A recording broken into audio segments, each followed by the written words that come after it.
Hello বন্ধুরা, good morning সবাইকে। আমি উঠে পড়েছি আজ সকালে। আজকে মেয়ের স্কুল নেই, তাই চাপটা একটু কম। একটু দেরি করেই উঠেছি। উঠে একটু চা করলাম। চা করে খেয়ে এবার বড় অফিস যাবে, ওর জন্য ব্রেকফাস্ট রেডি করে ওকে ছেড়ে দিয়ে এবার বিছানাপত্র এগুলো সব আস্তে আস্তে সব গুছিয়ে নিলাম।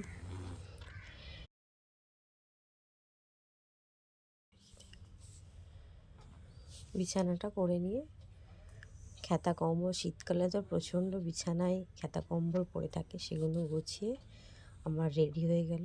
বিছানাটা পুরো ক্লিন হয়ে গেল। এবার আমি যাব রান্নায়।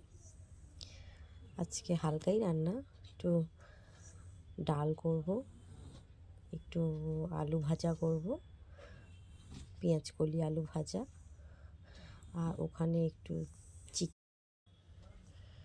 প্রেশারে আমার প্রেশারের চিকেনটা খেতে খুব ভালো লাগে। কষিয়ে একটা প্রেশারে সিটি দিয়ে দিই, চিকেনটা খুব সুন্দর হয়। চিকেন করব আর একটু কুমড়ো ভাজা করব, ব্যাস। আজকে আর কিছু তেমন রান্না নেই। আর ভাত আমার হয়ে গেছে, ভাতটা আমি আগেই করে রেখে দিয়েছি। এই দেখো কুমড়ো ভাজাটা হয়ে এলো। এবার সব ক্লিন করে নিলাম রান্না করার পর। আমিও ফ্রেশ হয়ে গেলাম। এবার একটু যাব, একটু রেস্ট নেব। আবার বিকালে তোমাদের সাথে দেখা হচ্ছে বন্ধুরা।